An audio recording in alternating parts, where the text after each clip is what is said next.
नमस्कार, मैं कीर्ति और आप देख रहे हैं इन न्यूज। उत्तर प्रदेश में कोडीन कप सिरप के मामले को लेकर सियासत अपने चरम पर है। एक तरफ है समाजवादी पार्टी के राष्ट्रीय अध्यक्ष अखिलेश यादव, तो दूसरी तरफ है उत्तर प्रदेश के मुख्यमंत्री योगी आदित्यनाथ और बीच में है कोडीन कप सिरप के मामले का हजारों करोड़ रुपए का घोटाला।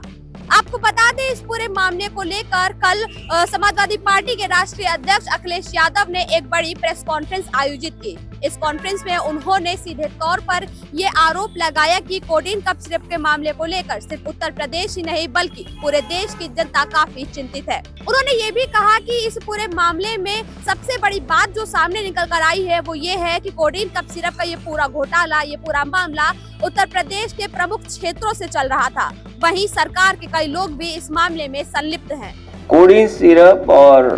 कफ सिरप को लेकर के केवल यूपी के आम लोग चिंतित नहीं हैं, गरीब के साथ साथ पूरे देश में इस बात की चिंता है कि सबसे महत्वपूर्ण जगह से ये इतना बड़ा घोटाला चल रहा था। प्रधान सांसद जी के क्षेत्र से शुरू होकर के न केवल यूपी, देश भर में और दूसरे देशों में भी कोडीन सिरप, कफ सिरप को भेजा जा रहा था और उसके पीछे शुरुआती दौर में ये बात निकल कर के आई कुछ 100 करोड़ का घोटाला है ये, लेकिन बढ़ते बढ़ते ये निकल करके आ रहा है कि हजारों करोड़ का घोटाला है। अखिलेश यादव के इस बयान के बाद आज मुख्यमंत्री योगी आदित्यनाथ ने पलटवार करते हुए यूपी विधानमंडल के शीतकालीन सत्र से पहले मीडिया द्वारा पूछे गए सवालों का जवाब देते हुए सीधे तौर पर समाजवादी पार्टी को निशाने पर ले लिया और अखिलेश यादव को कटघरे में खड़ा कर दिया। मुख्यमंत्री योगी आदित्यनाथ ने साफ तौर पर ये बात कही कि इस पूरे मामले में उनकी जांच लगातार जारी है। जांच में अब तक जितने भी लोग पकड़े गए हैं उनके सीधे तौर पर तार समाजवादी पार्टी और अखिलेश यादव से जुड़ते हुए नजर आ रहे हैं। उन्होंने साफ तौर पर ये बात कही है कि इस पूरे कोडीन कप सिरप के मामले को लेकर राज्य स्तरीय एसआईटी जो है वो गठित की गई है और पूरी जांच जो कर रही है वो एसआईटी की तरफ से की जा रही है। साथ ही इसमें यूपी पुलिस और एफएसडीए के अधिकारी भी शामिल हैं। कोडीन फास्फेट यह एनडीपीएस के अंतर्गत आने वाला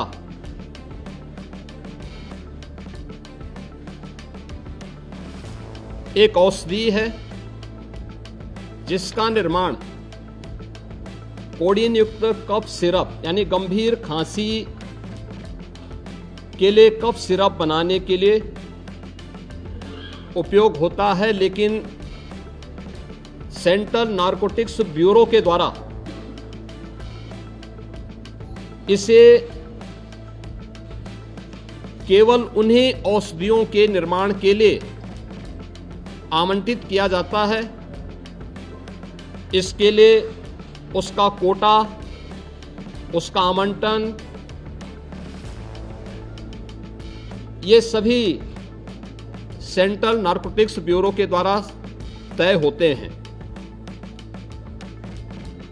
इस मामले इसकी यह कफ सिरप तमाम जगहों पर नशीले पदार्थों के रूप में इसके दुरुपयोग की शिकायतों के बाद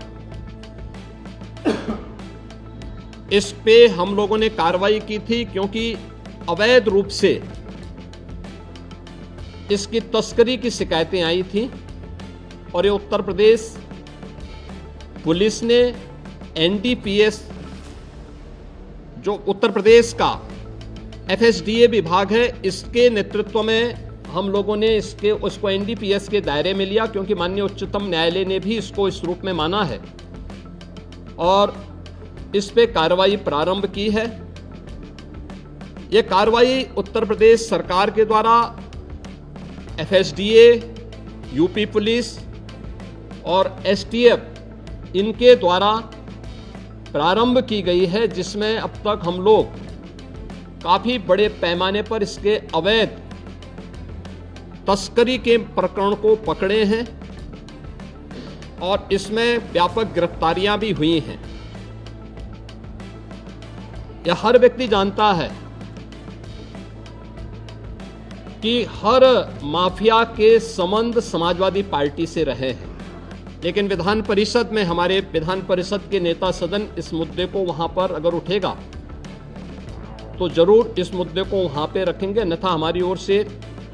कोई मान्य सदस्य बाहर भी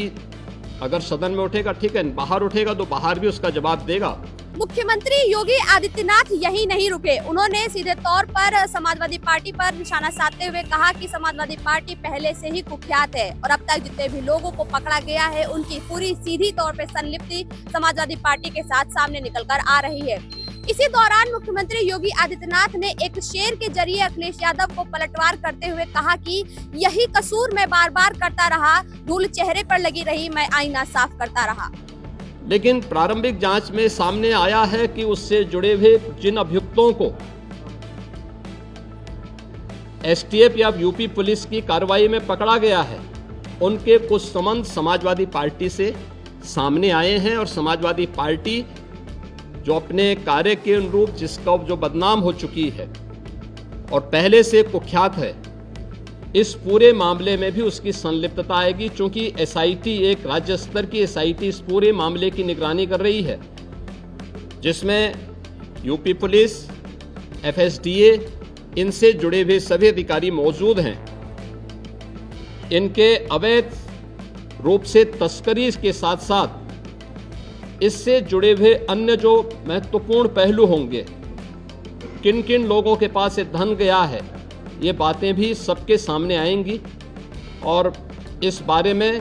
पूरी रिपोर्ट आने के बाद ही इसके बारे में कुछ कहा जा सकता है। लेकिन ये जरूर मैं कह सकता हूँ कि जो सपा प्रमुख के द्वारा कहा जा रहा है ये वही स्थिति है कि यही कसूर मैं बार बार करता रहा, धूल चेहरे पर थी और आईना साफ करता रहा। यानी फोटो इनकी है उन माफियाओं के साथ, तो स्वाभाविक रूप से अवैध लेन देन में भी संलिप्तता कहीं ना कहीं सामने आएगी। जांच आने दीजिए, दूध का दूध और पानी का पानी सबके सामने आएगा। अपने बयान में मुख्यमंत्री योगी आदित्यनाथ ने ये भी कहा कि अपराधियों के साथ किसकी तस्वीरें हैं ये भी जांच में सामने आ जाएगा। अब बड़ा सवाल ये है कि क्या वाकई में कोडीन कफ सिरप के मामले में राजनीति का बड़ा चेहरा बेनकाब होगा या फिर ये मामला भी तमाम मुद्दों की तरह राजनीति और सियासत का हिस्सा बनकर रह जाएगा। फिलहाल जांच एजेंसी अपना काम कर रही है, आरोपियों को पकड़ा जा रहा है और सूत्रों के आधार पर मिली जानकारी के मुताबिक लगातार दबिश दी जा रही है। कैमरा पर्सन रमेश वर्मा के साथ में कीर्ति, इन न्यूज, लखनऊ।